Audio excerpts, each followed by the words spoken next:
Appreciate all of you gentlemen taking the time for being able to join us today, and I will start out our questioning here, and I'd like to start out with my constituent, Jim Early. Jim, I don't think that Americans truly realize the significant amount of energy that is necessary to be able to produce our foodstuffs in our country that we eat daily. Given that upwards of 50% of total production expenses are reliant on energy costs, as you noted in your testimony, do you believe that if oil prices reach or exceed, and they already have now, that 2008 gas price level of $4 a gallon, that will force potato farmers out of business or force them to make substantial cutbacks? Well, I think that they will definitely have to cut back, but I think the key to that is the price of potatoes. This year, the price of potatoes is quite high, as all commodity prices are. As a matter of fact, a lot of commodity prices are at all-time highs. Whether that's sustainable, history would tell us no. So I would say that they will definitely be hurt. If potato prices go back to last year's levels, it will force producers out of production. And I thought it was worthy of note also in your testimony, you were talking about the domino effect. If the potato farmer isn't doing well, essentially you were noting that the person who operates the local theater or the local drive-in is going to be impacted as well. Are you seeing that a lot in our rural communities? Well, I would say since the economy had the downturn, our area of the country has suffered, and it didn't happen rapidly in agricultural rural areas like that. Sometimes the effect happens a little later, but I would say we're not out of a recession in the area that I live in, and if the farmers are the only ones making money down there right now, if this rise in fuel prices will definitely have a detrimental effect on our area. Great. Thanks, Jim.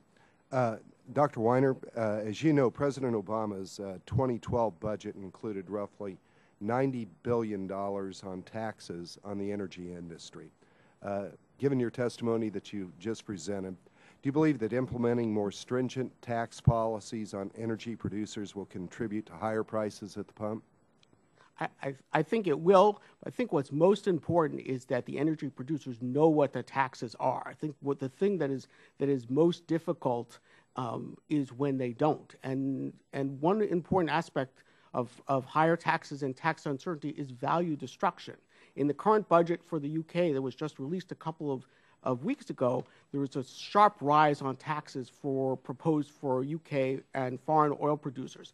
The immediate effect was a 15 to 20% destruction of value of those investments. So these taxes go right to the bottom line, and where there's a destruction in value of the asset, of course there will be less investment and eventually less production and higher prices. Great, thank you.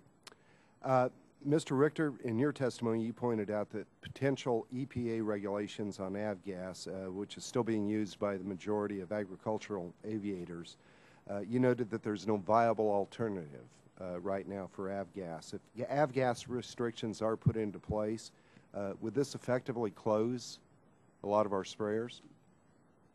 Mr. Chairman, yes, it would. It would definitely close some of the smaller businesses that are using piston engine aircraft. What you've got to understand is that the larger turbine aircraft are several times more expensive than the smaller ones. And if it would restrict, or if there's a ban completely on avgas, you would see probably some of those going out of business because small businesses couldn't afford the larger turbine aircraft. And it would eventually have an effect on the food prices in the end.